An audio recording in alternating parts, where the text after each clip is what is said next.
We will now begin with our first session, which will be chaired by Cecilia Gonzalez-Andreu, who is Assistant Professor of Theological Studies. You can refer to the program for details.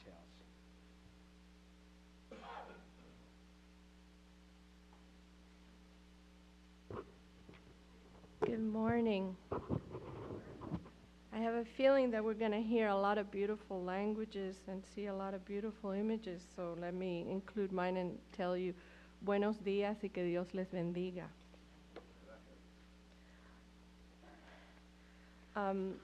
It's my delight this morning to introduce to you the first two speakers for our beautiful conference, and I never use the word beautiful lightly.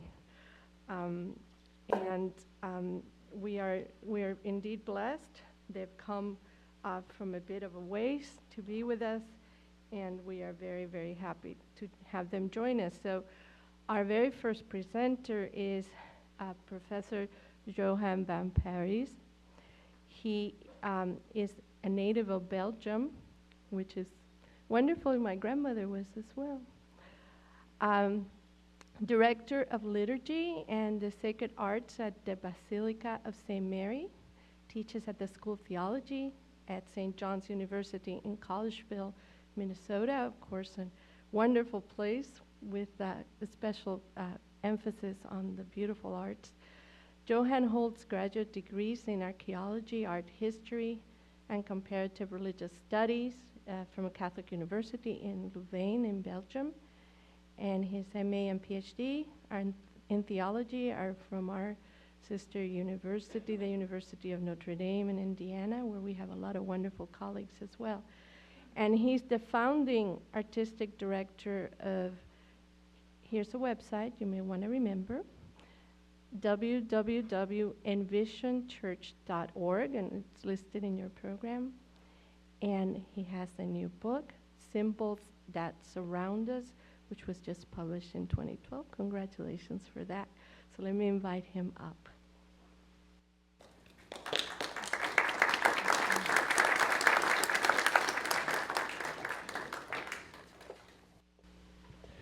Good morning, everybody. Let me say first that it's a delight to come to California from Minnesota. I love Minnesota, but there are some things that are not so right with Minnesota, the weather being one of them. Today I am going to talk to you a little bit, just touch on the very magnificent, beautiful, to use this wonderful word, beautiful world of art and church, but specifically art and the Catholic Church. And I borrow for the title words from Blessed Pope John Paul II in his letter to the artists, where he writes about beauty that saves.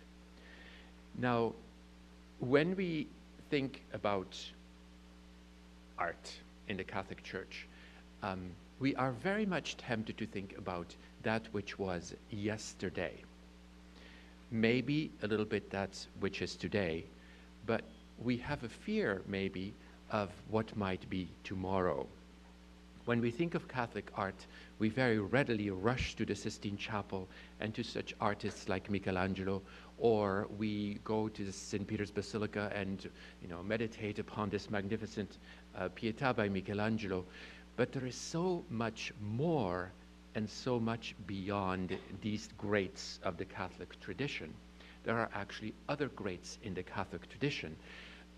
Just looking at today, this is an example of a mosaic which was actually made in the Vatican Mosaic Studios, of course, of Our Lady of Guadalupe.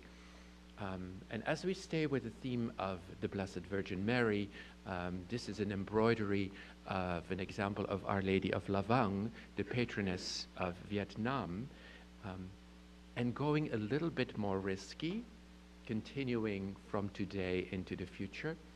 This is a tapestry which is based, of course, on an icon of the Theotokos. And moving even further,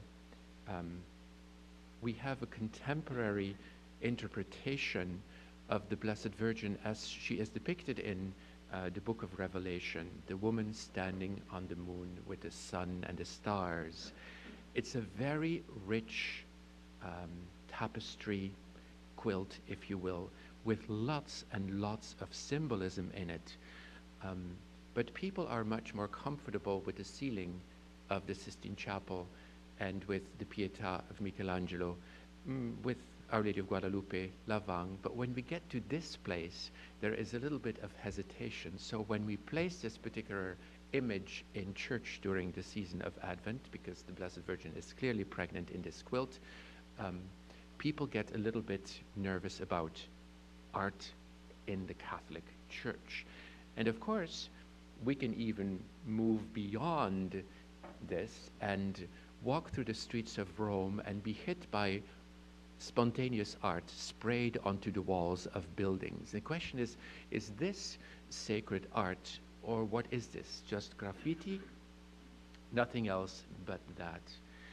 And inspired by our conversation we had last night, I pondered Our Lady of Guadalupe, and she is depicted not only in prints, in paintings, in sculptures, in mosaics, but this is an example of Our Lady of Guadalupe done by workers in the field who work on fruit farms, and they have depicted Our Lady of Guadalupe in apples and strawberries, etc. Can you see this? Okay, great, thank you. And to take it a step further, people like to decorate their arms with the image of Our Lady of Guadalupe. So we have tattoo art as well to consider. How far is sacred art in this realm? The question of art and church, art and religion is sometimes a question that raises tension. Throughout history, the church and art have not always gotten along. Sometimes church and art have been great friends, and sometimes there have been moments that they were rather foes, adversaries. Let's just go to this very early depiction, maybe the first through the 3rd century. I don't know if you see it well, but I have this drawing of it here. It's a depiction of the crucifixion. And of course, it's not a very positive depiction of the crucifixion. Christ here on the cross is depicted as a donkey. And the text underneath it reads, Alexamenos worships his God. In this instance, art is clearly our foe. This wonderful rendition of the Madonna by Raphael, loved by so many and copied by so many, has also been copied in a somewhat questionable manner. This Veneziano rendition of the Madonna, where the Blessed Jesus is rendered as Hitler, is very shocking. It was not allowed to be in certain exhibits. What the artist says about it is that it's a meditation on the role the Catholic Church played in terms of the Holocaust and friend or foe. This is a still picture of a video that is particularly disturbing. I did not want to show you the video because it is so disturbing. Done by this guy, David Voznarovich, who died of AIDS, and right before he died, he did a meditation, if you wish, on his life, in which Catholicism was very present, and this image is particularly disturbing, friend or foe. Or this image of the Madonna by Ophélie, an African-British artist who used elephant dung to create this image of the Blessed Virgin Mary, friend or foe. All of these works of art have been disallowed in exhibits. So what is this relationship between church and art? Obviously, there is a long-standing tradition of happy togetherness, but there is also quite a tradition of separatedness, church and art. So there's a couple of questions that I would like to ask. First of all, what is the role of art in general? Does art have a role in our society? And then more specifically, what is the role of art in the church in particular? one question that somebody asked me is that, are our churches becoming museums? Because we look so much to the past and are not very much open to the future. And we fill our churches with what we think is good Catholic art, which is all borrowed from the past. On the other hand, can museums become churches or sacred spaces? Recently, I was in Paris visiting le Musée de Cluny, which is a repository of all wonderful, wonderful medieval art, Western art. And one cannot but stop by these wonderful expressions of Christianity and pause by them. Or I was asked to do a tour of an exhibit called Ultra Baroque, which was hosted by the Walker Art Center in Minneapolis, which is a very dedicated to contemporary art. It's almost a temple for contemporary art. And so this art came from South and Central America. It was based on Baroque art, which had been translated into contemporary vocabulary. So I thought I would go there to experience the art before I would do a tour. I would not just do the catalog. And I found myself in front of a wall which was covered with large milagros, the little ex votos of, say, an arm. If you have an arm ailment, then you offer a little ex voto of an arm to the Blessed Mother. But these were exaggerated ones, and of course it was a way of, if you wish, ridiculing this practice. But I was finding myself standing in front of this wall, and my cell phone rang very distractedly. I reached for it, and it is my sister-in-law who calls me, who says that my father has been taken urgently to the hospital, and he is not expected to live. So I find myself, it was his heart, in front of this wall of these milagros, which were intended to mock this practice, and I looked for the heart on the wall, and I prayed. In that moment, the museum became, for me, a sacred place, if not a church. Does the church decide what good art is? Does the church decide what good sacred art is? May art critique the church, which is a very risky question? And ultimately, what is the relationship between art and religion? I'm not going to answer any of these questions. I'm just proposing them to you for your ponderings, and maybe during the conversation afterwards, we can talk a bit about it. Now, the Catholic Church, since the Second Vatican Council, has repeatedly stated that the Church has no preference when it comes to styles or materials that are used, and emphasizing the role of art in the life of the Church. So, Sacrosanctum Concilium, for instance, the first document released by the Second Vatican Council, very rightly defined arts are considered to rank among the noblest expressions of the human genius. Holy Mother Church has therefore always been the friend of the fine arts and has continuously sought their noble ministry. The Church has not adopted any particular style of art as her own. She has admitted fashions from every period according to the natural talents and circumstances of the people. And so when it comes to, say, the devotion of the Stations of the Cross, we have the very traditional expression of these devotions, but we have also more contemporary ones. These you can find in Santa Fe at the cathedral. There's a garden which has the Stations of the Cross, and so Gibbs Singleton, who by the way also did the crozier of the Pope, the previous Pope, his Stations of the Cross, which are very filled with expression. And then you can even move on to abstract renditions of the Stations of the Cross. These are done by, they were commissioned by us from Lucinda Naylor, who's a contemporary artist. So every age can offer meaningful art to the Church. I mentioned this letter to the artist. If you have not read it yet, I would highly recommend. It's one of the briefest writings by John Paul II, but it's one of the um, most spectacular ones, I think, especially for those of us who are concerned with art in church. Art makes perceptible and as far as possible attractive the world of the spirit, of the invisible, of God. It must therefore translate into meaningful terms that which is in itself ineffable.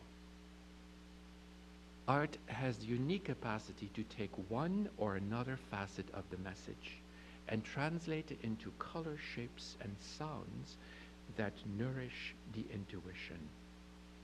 Humanity in every age, and even today, looks to works of art to shed light upon its path and its destiny. Again, past, present, future. This magnificent tapestry designed by Raphael and executed in the tapestry factories in Brussels, presenting the moment of the resurrection, which is somewhat repeated by a 20th century artist also close to Brussels, and then a contemporary rendition of it, very abstract, of the resurrection. In the General Instruction to the Roman Missal, most recent edition, the Church constantly seeks the noble assistance of the arts and admits the artistic expressions of all peoples and regions, of all peoples and regions. She is intent on preserving the works of art and artistic treasures handed down from past centuries. So our past is very important. But she strives to promote new works of art that are in harmony with the character of every age. Every age has its artists. I had this parishioner come up to me and say, "How dare you put this ugly contemporary art in our beautiful church?" The church I worship in is a Beaux-Arts church. It's a glorious church. And I was a little bit taken aback. But I was able to quote Pope John Paul II. And, I said, Michelangelo was a controversial artist at some period as well. She, the church, requires true excellence in art which nourishes faith and devotion and accords with the meaning and purpose for which it is intended, which is, of course, an important aspect of what is good, sacred art.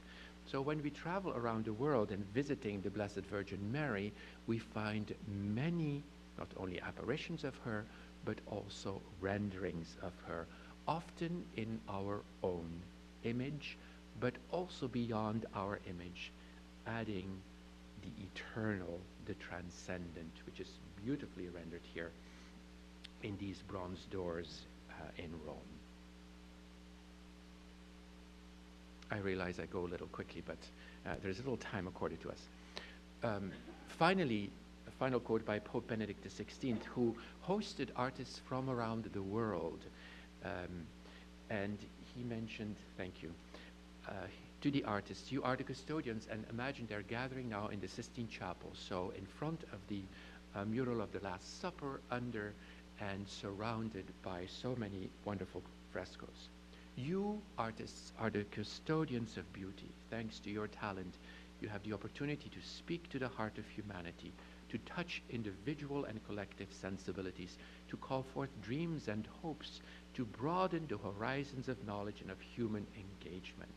Be grateful for the gifts you have received and fully conscious of your great responsibility to communicate beauty, to communicate in and through beauty, beauty that saves." I could not but put this magnificent image of the Mandylion, some people will say the first piece of Christian art ever rendered, which also has been taken up in the Western tradition. This is an example of a French artist, Bernard Buffet, of the Mandylion of the Holy Napkin, the Veil of Veronica, which then was taken by an artist by the name of Ludmila Pavlovska, who was originally from Kazakhstan and now lives in Sweden and is inspired by icons, but has her own interpretation of icons in the contemporary world. Beauty that saves. Why do we spend time on art at all? Because art provides cosmos, because it nourishes our soul, because it tells our story, because it invites us to become part of this story. Art makes us think. It invites us into devotions. It leads the way to holiness. In our world, which is torn in so many different ways, art provides cosmos, soothing and healing cosmos. Why do the churches spend so much time and energy on art? Because the church is often the place where people can go to find cosmos. Not everybody has the luxury to find cosmos in their own homes or lives. Art nourishes the soul. I remember going to this Cistercian abbey in Senanc in Provence, making my way through the wonderfully fragrant lavender fields, getting to the Cistercian architecture and entering it, and though the monks were absent, almost hearing the monks chant the office, because it had happened in that building for centuries. Art tells, of course, our story, sometimes in a very clear way, sometimes in an abstract way. This is both our Mary, Jesus meets the women of Jerusalem, and in the abstract one, Jesus is the orange color. The women of Jerusalem surround him in a sign of consolation. The red is the impending evil that is about to happen to him. Art invites us into the story. Who are we? Are we the Son, the Father, or the other Son? Makes us think. Sometimes it's easy to see that's what it is. Sometimes it's not. And we have to work. This is Simeon buttresses the cross of Jesus. It invites us into devotion, sometimes in obvious ways. This is an image of the Blessed Mother in Hawaii, covered with leis as a devotional practice. And this is in Bruges, in Ghent, is the Archangel Michael on top of a lantern, inviting people walking by to devotional thought. Of course, it's wasted on most people today, but the intent is very good. Art invites us to devotion. Art leads the way, for better or for worse. This is one of the many renditions we have in our art history of the Jews stealing the sacred species and desecrating them, and then they are found out, and of course they are severely punished, if not killed, over this, which is a great encouragement both in print, in tapestries, in paintings, to perpetuate the sin of anti-Semitism. Or when you think of Adam and Eve, you know, if I would have asked you, imagine Adam and Eve right now before you, I would venture to say that many of us would have thought of blonde hair and blue eyes. And I showed this once for a group of young children. We were talking about the beginning of the story of Genesis. And this little boy in front was looking at me and was shaking his head. And I said, "What do you mean you're shaking your head? This is our story." And he said, "This is not our story. This is your story. This is our story." And of course, this is a rendition from the Bible that has been penned at St. John's University, all by hand, with wonderful illuminations. Art leads the way. May our art help to affirm that beauty which, as a glimmer of the Spirit of God, will transfigure matter, opening the human soul to the sense of the eternal. Thank you, everybody.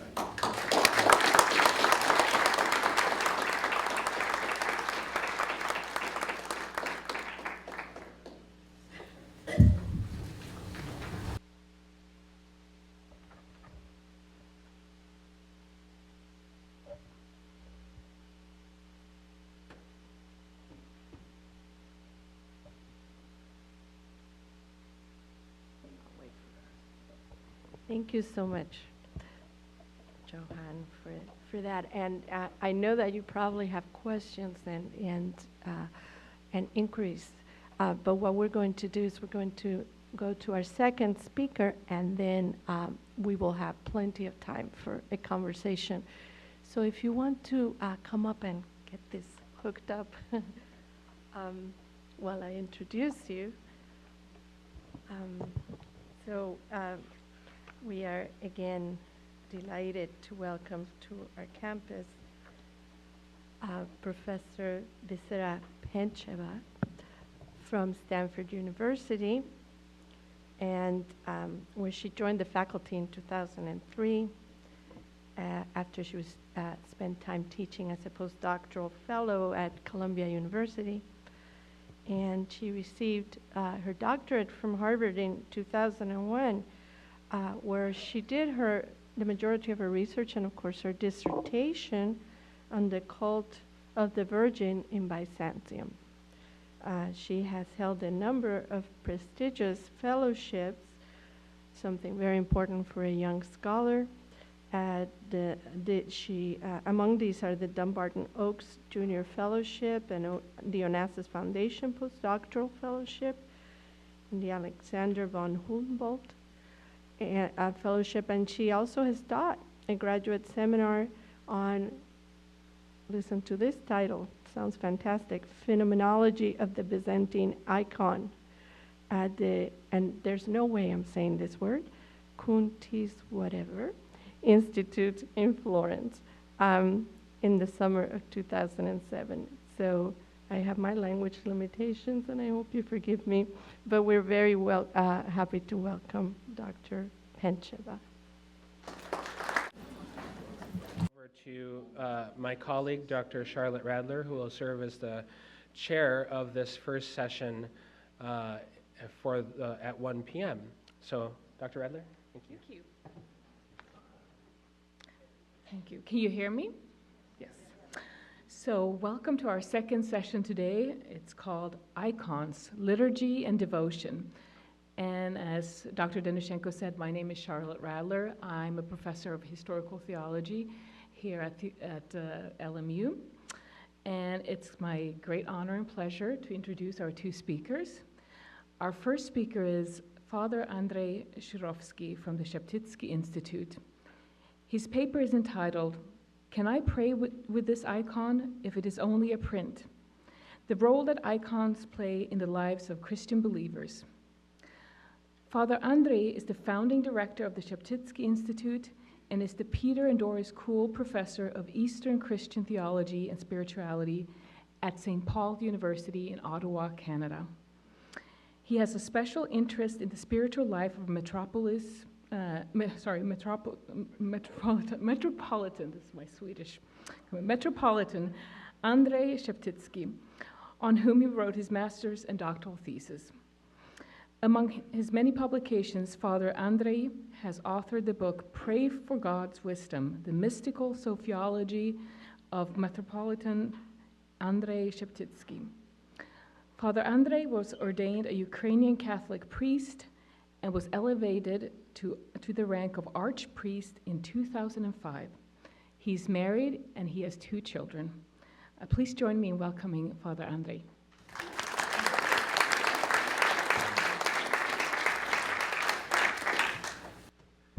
Thank you, Dr. Radler. My topic is, can I pray with this icon if it's only a print? You might think that's funny. I am not only a professor, I'm also the pastor of a parish.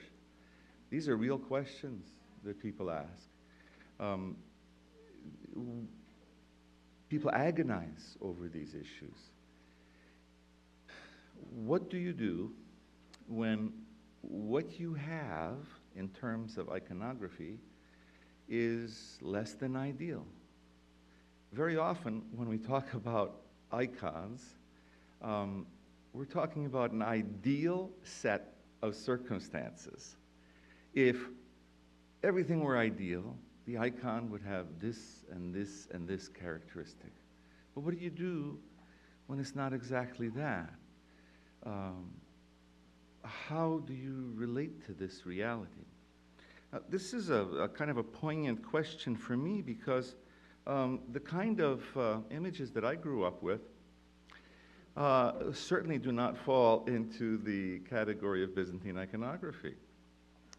And this was true not only for my family, a Ukrainian Catholic family, but for all of the friends that I grew up with, who were all Eastern Christians, but they had to deal with one of these three images. Every house that I visited had these same images. This is a beautiful image. It's from the unlikely Byzantine source of the Riverside Church in New York City. So why were these things widespread? Because, you know, in the 1950s and 1960s, it was hard to get your hands on an icon.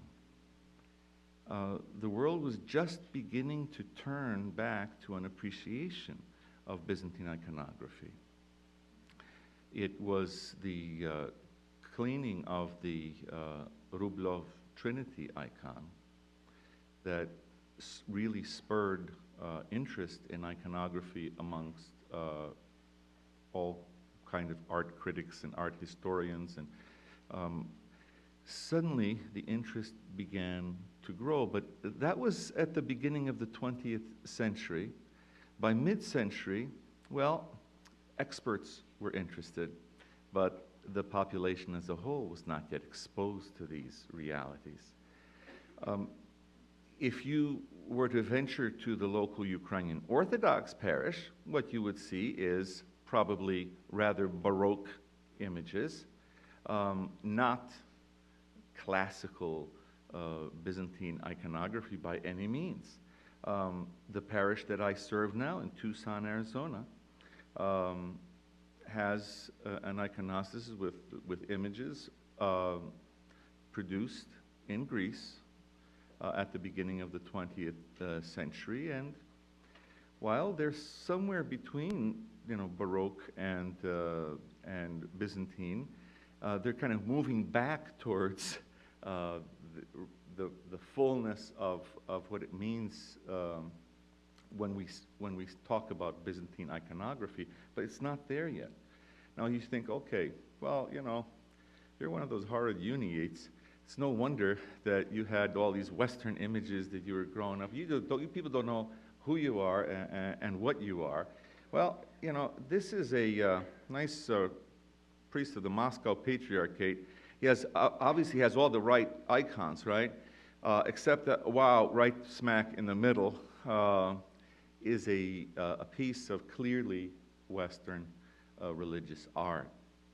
And the reality is that this is where he prays. This is where he encounters God. And that image, as sentimental as it is, one of the things that icons aren't supposed to be, sentimental, this is what draws him in. He's got it right at the center of his icon corner. And just like I learned to pray in front of Jesus on the Mount of Olives, so this priest continues to pray with images like that. Sometimes, because we are just a tiny minority of Eastern Christians in a sea of what I would call post-Protestant civilization, if it's a civilization. Because of that, we tend to be defensive and protective of our tradition and of icons particularly. And that leads to certain pathologies in addition to protecting the icons and, you know, their living legacy and power in our church lives and in our personal lives. So after I, you know, grew up with all these Western images, finally, by the time I was a teenager, I was finally exposed to something that looked like what we think of when we say a Byzantine icon. And it spoke to me the way that, oh, the calendars and the prints and the little holy cards speak to people still today when they begin to encounter the mystery of the icon. Usually the response is, well, there's something there. I can't put my finger on it, but it's calling to me. It evokes something in me. And so there's a desire to get deeper, to understand what it is that's happening. Because there is something happening. There is a process going on. Many people have told me this, and I've made it a point to try to find out what do people see when they look at an icon, but I haven't had the opportunity to read up or take a course in iconography. What is it that they are seeing? What is it that they are experiencing? Now, a watershed in my life was when I got a hold of Lasky and Uspensky's Meaning of Icons. It wasn't this edition, it was an earlier edition. This book was a watershed for many in the English-speaking world. What it did was give a language, a vocabulary, and a template for understanding what was going on in those icons that was so attractive. Now, back in those days, this book was published in 1952 by the Boston Book and Art Shop. Not somebody that you would immediately think of as the prime publisher for, iconographic explorations. But that's who published it. Now it's been republished umpteen times by St. Vladimir Seminary Press. But that first edition had mostly black and white pictures in it. And so you had to use a lot of imagination to be able to really get what they were presenting. Later editions beefed up all of the color.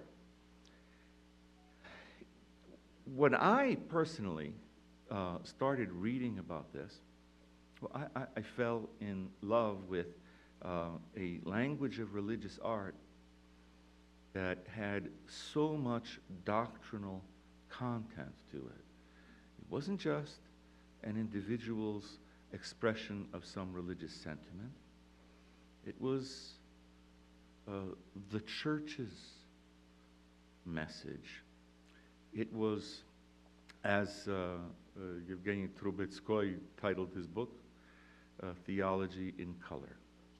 And the gospel in line, form, in hues, that I would encounter on a physical level, but which would draw me into a spiritual exploration, much as what we talked about in the last session. This encountering of sensate realities in the icons and being transported to another level. But what happened first was that I became an icon fascist. Dutifully hunting out all of the incorrect elements of various icons that I would encounter, and passionately explaining to people that this isn't a real icon, that if you saw a real icon, you would get it. And I was thrilled to be able to decode for people this mysterious language of Byzantine iconography. I'd say, look, there's the Mother of God. She's not looking at Jesus because she realizes that you cannot look into the face of God and live. But yet, no, that doesn't mean she never looked at him. But you see the message, and then she's looking at St. Joseph, and he's being confronted by this man in ragged clothes who's going to fill his mind with ragged thoughts about the improbability of Mary having a child from the Holy Spirit. And that's a comfort to us, because there's someone who had to face doubt, like we all do. And so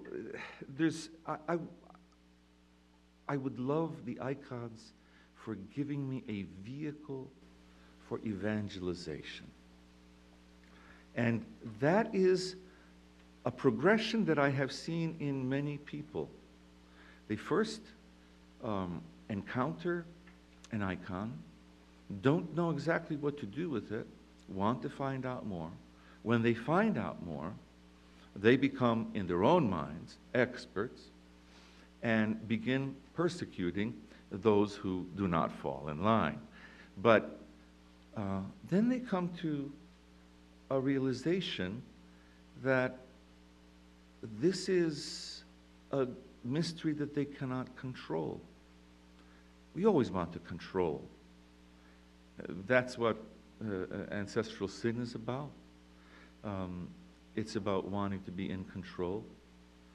A day doesn't go by where we don't express this deep need to control our own fate and to control circumstances around us. It is a real crisis that a person has to go through when they say, okay, this is bigger than me. This icon stuff is bigger than me. I cannot control it. It is, however, controlled. But I don't have to be the one who controls it. There's something deeper going on. And as we, all of us go through this process and we look, where's the source of light in this icon? Surely it's coming from within. So what is this challenging me to do? I can't have an external relationship with God. It's got to go deep, and I've got to let go of the things that I would like to control. We look into the eyes of an icon and we realize that the eyes are just way too big. My, what big eyes you have. Well, the better for you to fall into. I wrote a chapter for a book once called Falling into the Eyes of an Icon. Those babies are huge, twice as big as the mouth. Can you imagine if your eyes were each twice as big as your mouth? Wow, I think we would look more and say less, which is what I'd like to do right now. We begin to be challenged by icons that say to us, look at the tenderness between them. Yes, the first step is to learn what this kind of icon is called. But then it begins to challenge you as you gaze into it. What's going on? Do I have a relationship that is that intimate with either the Lord or his mother? And you just can't stay where you were. You need to move. You need to make your way along the way. And she says, here he is. You get into a relationship with him. Now, as we grow, in our appreciation of icons, we realize that it's much more than the panel icon that most of us fell in love with. Some icon in our lives that really really spoke to us. And we figure out that, oh yeah, it can be a fresco. It can be encaustic, not just egg tempera. It can also be our new plastic paints that we use. Is that the optimum? No, but that's where we're getting here to the fact that it's the not so optimum that often is the vehicle for our own growth. And this is what I've seen in people. They're surprised that it can be an embroidered icon. It can be in metal. It can be carved in wood. It could be carved in ivory. It could be in enamel. It could be a mosaic. And all these things are icons. So it's not so easy to say what an icon is. It's easier, as in all of Christian doctrine, to say what it is not than to say what it is and to be able to offer any kind of authentic, exhaustive answer. Apophatic approaches apply with iconography. And that is a crisis for many people. Now, but the content has to be Eastern, right? Well, this is St. Augustine.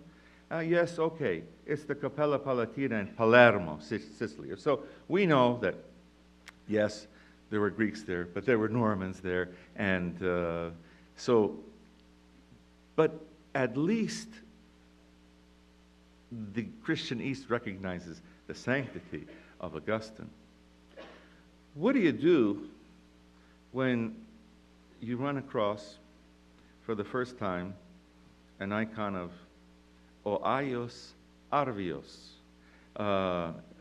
Harvey Milk, not been canonized by either the Orthodox or Catholic churches, Mohandas Gandhi, Oios Mohandas, it says, and he was an admirer of Christianity, but so now, wait a minute, I thought this kind of looks like icons, but they're not, huh? Sometimes it's easier to say what they're not than what they are. But we begin to recognize that it's the liturgical context that is necessary to really understand what an icon is. And that's true whether that icon is in church on a wall in a fresco or whether it is in an icon corner. And I have never seen a perfect church or a perfect icon corner. This is my icon corner from my home, and I look at it and I notice that, you probably can't see it because it's down at the bottom, but there's a telephone right there. Hey, Andre, who you making calls to God? Yeah, it's local. There are other things there. There are photographs of people who hold a very dear place in my life. So is that appropriate or inappropriate? The person who's coming into this tradition and encountering iconography is filled with these kind of questions. Am I allowed to have a photograph in my icon corner? And of course, we treat photographs in a very similar way that we treat icons. We don't kiss other pieces of paper, but we do kiss photographs sometimes when we miss a person. Does that mean that we worship Kodak or Fuji? No, it means that that's passing through the photograph to the ones we love. Now, but the difference is that this is the church's visual language, and it's a controlled expression. If you look at the icon of the Mother of God of the sign, it's an agreed upon convention that expresses the church's understanding of the 9th chapter of the book of Isaiah. It's the church's visual language like the liturgy, it belongs to us all, not to one person who can make up things as they please. And so we come to that moment when we have to encounter the Western religious art that we inevitably will encounter. And then the crisis ensues in the mind and heart of the person who is trying to get into this tradition. So does that mean that individual artists are not doing good things? No, it's good, but it's individual. The levels of ownership are very different. With icons, we own that image. With some of this Western religious art, there are things that are understandable to everyone, but then there are examples like this. I have no idea what's on there. I'm sure the artist knows, and I'm sure a small committee of those who selected this artist and this work and commissioned it also know what this means. Maybe it's written down somewhere, but the ownership of it is a completely different reality. So then the person getting into all of this begins to see that it's the congruence of the various elements of holy tradition: scripture, councils, fathers, liturgy, icons, canons, hagiography, and more. When they come together, that's when you feel secure. It's not whether it's a print or it's an egg tempera icon. That's not it. It's not that it's Eastern content, rather than Western content. It's the fact that the whole tradition intersects in this visual language. Teaching should, I hope, involve listening, and that's what I have proposed that we do a little bit better.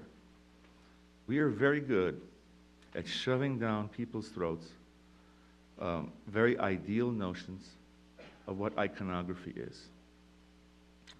Perhaps we need to pay a little bit more attention to what is happening to the person who is encountering iconography, who is praying with an image, who's falling into the eyes of an icon and has begun a journey that's going to take them where they never expected to go. Perhaps we need to give people that freedom to encounter the icon in its multifaceted and living reality. Thank you.